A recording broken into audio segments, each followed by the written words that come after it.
สบายดีสวัสดีพ่อแม่พี่น้องพบกันคือเก่าเด้อที่ส่งไปเป็นลูกสาวลาเนาะมื้อนี้บ่ทันได้กินข้าวเที่ยงก็สิมาเฮ็ดเมนูข้าวคั่วเฮ็ดเมนูต้มหอยต้มแล้วก็สิไปจี่เนาะทุกคนหอยเหลือเฮาซื้อมาในราคา100 กว่าบาทเนาะได้ประมาณ10 หน่วยนี่แหละแล้วก็แบ่งให้พ่อขึ้นไปนานํเนาะอันนี้ก็ยังเหลือจักหน่วยมันบ่ใหญ่เนาะทุกคนหน่วยมันน้อยๆเนาะคิดจะกินจี่หอยเหลือเนาะทุกคนเฮาหาบ่ได้เฮาก็ต้องได้ซื้อเนาะบ่ฮู้ว่าเป็นหอยอันเลี้ยงบ่หรือว่าเป็นหอยหาบ่เนาะน่าจะเป็นหอยเลี้ยงอะไรเนาะทุกคนแต่เฮาก็บ่ได้ซีเรียสเนาะหอยเลี้ยงหอยหาอยู่โคกเฮาก็กินได้เบิดเพราะว่าเฮาบ่ได้กินตั้งแต่โดนๆแล้วปีละเทื่อ2 เทื่อที่มันออกมาให้กินเนาะทุกคนเอาแล้วเนาะบ่ว่าหลายเดี๋ยวเฮาลงมือไปเฮ็ดกันเลยเนาะตอนนี้เฮาก็ดังไฟอยู่จ้าตอนนี้ก็2-3 โมงแล้วบ่ทันได้กินข้าวเที่ยงอยู่เนาะก็ถือว่ามื้อนี้ไปเอายาเนาะทุกคนก็ไปซื้อหอยมาซื้อเขียดมาให้แม่ก็ซื้อหอยมาแน่เนาะอันนี้ก็เป็นหอยที่เฮาซื้อมา2 4 6 7 8หน่วยค่ะมีแต่หน่วยน้อยๆจ่อยๆเนาะเอามาให้พ่อเพิ่นไปจี่กินอยู่นะกะ4 หน่วยนี่แหละทุกคนแต่ว่าหน่วยใหญ่เติบเนาะอันนี้หาหน่วยน้อยอันนี้ค่ะ2 4 6 8ได้อยู่ประมาณ10 11 12 หน่วยเนาะทุกคน50,000ประมาณบ่ฮอด100เนาะทุกคนเว้าผิดกินนี่เว้าว่า100นึงความจริงยังบ่ฮอด100เนาะ50,000ยังบ่ฮอด100 บาท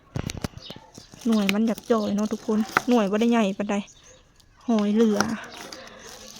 มาทุกคนเอาก็สิมาต้มเนาะบัดนี้ต้มเนี่ยก็สิจิ้มเอาหัวมันนะคะไปย่างไฟกินกับแจ่วมักพริกเนาะ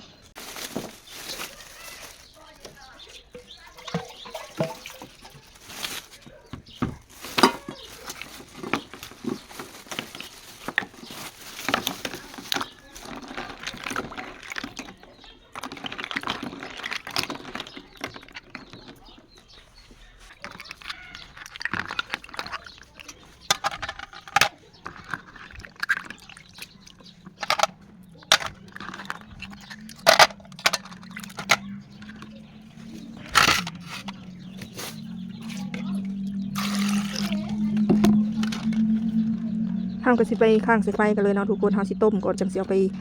จิ้มออกมาแล้วก็จังสิเอาไปย่างไฟเนาะคันสิย่างโพดก็ยันมันบ่อยากสุกเนาะ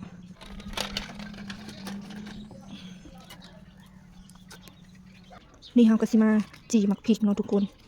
จีมักพริกตำแจ่วก่อนนี่เนาะ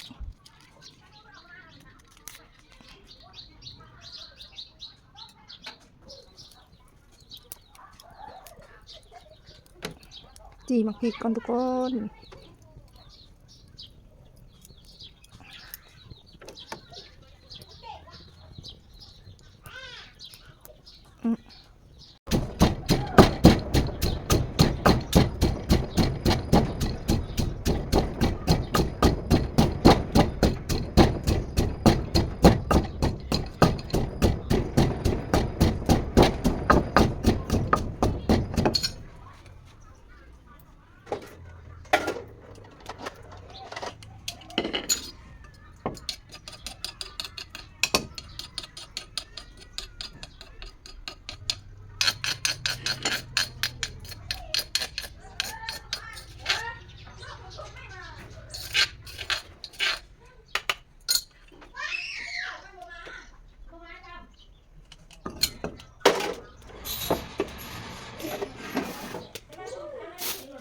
นี่ก็พดมาได้สักพักแล้วเนาะทุกคนเดี๋ยวห้องก็สิปรุงลงให้มันเย็นแล้วก็สิจิ้มเอาหัวมันทาเกลือย่างกินกับแจ่วเนาะ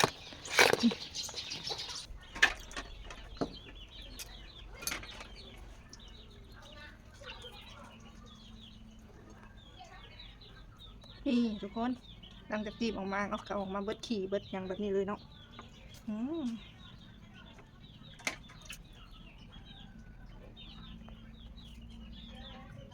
นี่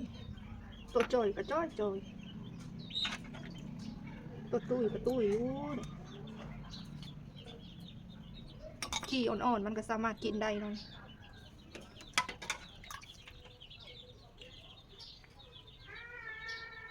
ตัวนี้เน่ามิน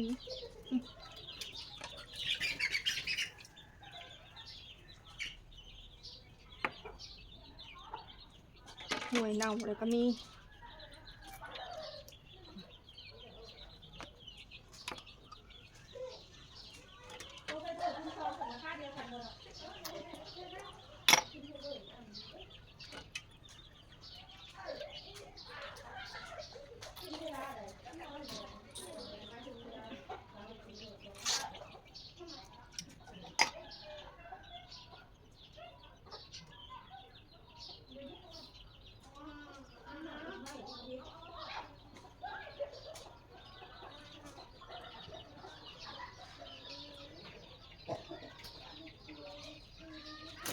ลังจากที่เขาเสียบไม้เขาก็จะมาโรยเกลือเนาะทุกคน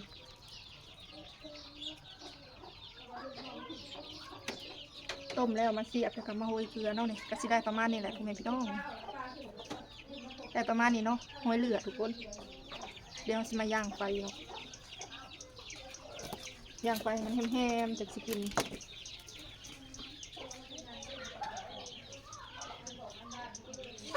อย่างเนาะกินหลักกินยู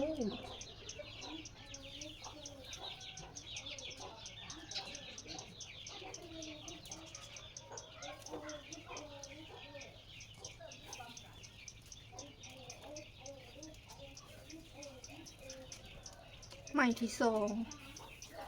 ขี่มันก็เอาใส่น้ำขี่อ่อนมันกินได้อยู่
วั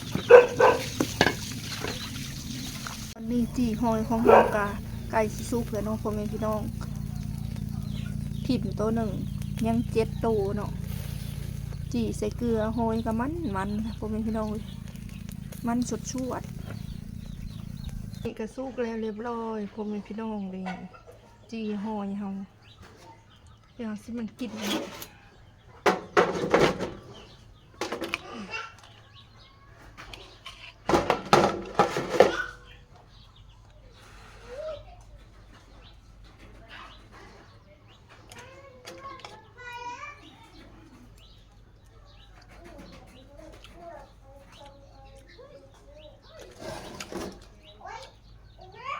หอยย่ำนี้คือมันแห้งทุกคนขี่อ่อนมันก็จะมีความคมๆหน่อยหนึ่ง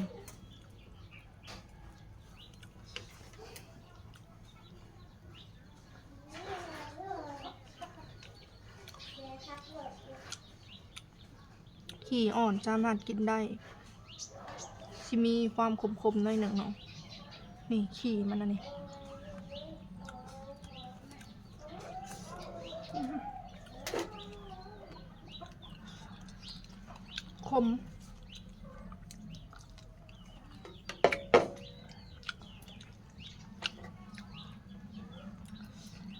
คม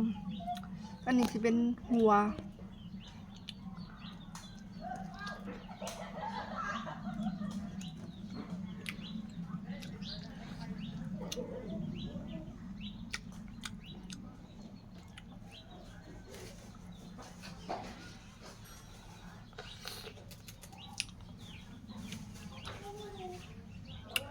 มันก็จะเป็นยางเมือกเนาะ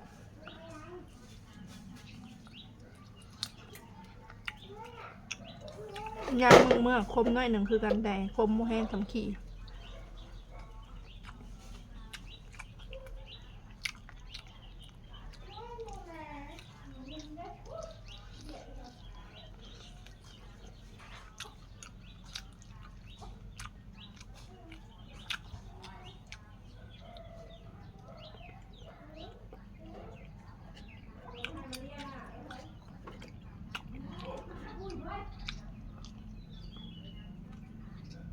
หมักก็กินได้บ่มีปัญหาเนาะทุกคนสำหรับผู้ใดบ่หมักก็อาจจะกินบ่ได้เนาะมันสิมีความขมๆมันๆขมๆเนาะ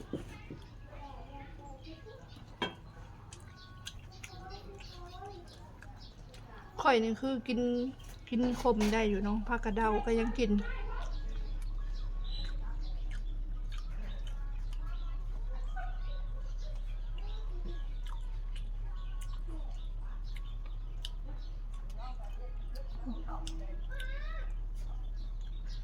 ฮอดขี้มัน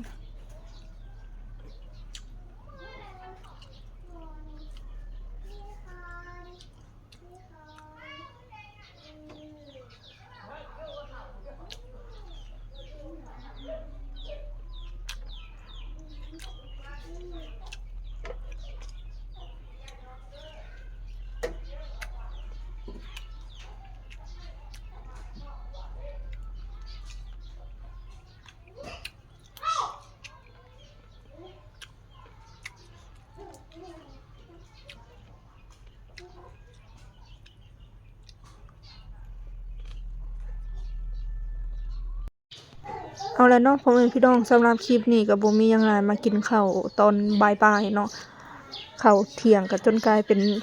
ข้าวบ่ายสิค่ำแล้วเนาะทุกคนก็ซื้อหอยมาเนาะหอยนี่ก็หาก็บ่ค่อยมีได้ทุกมื้อนี่เนาะทุกคนเฮาก็หากินบ่เก่งแหน่ก็หาก็ยากเพื่อสิได้เนาะได้หน่วย1 2หน่วยนี่ก็โอ้หายากเติบเนาะถ้าตามโกนตามหยังแต่อันนี้หอยซื้อเนาะทุกคนหอยบ่ได้หาเนาะหอยเหลือเนาะทุกคนใครเคยกินก็คอมเมนต์ทักทายบอกกันได้เนาะใครที่เข้ามาเบิ่งแล้วก็ฝากว่าโฆษณาฝากเป็นกำลังใจให้ข่อยในเด้อเนาะคลิปหน้าพบกันใหม่สบายดีเด้อจ้าบ๊ายบาย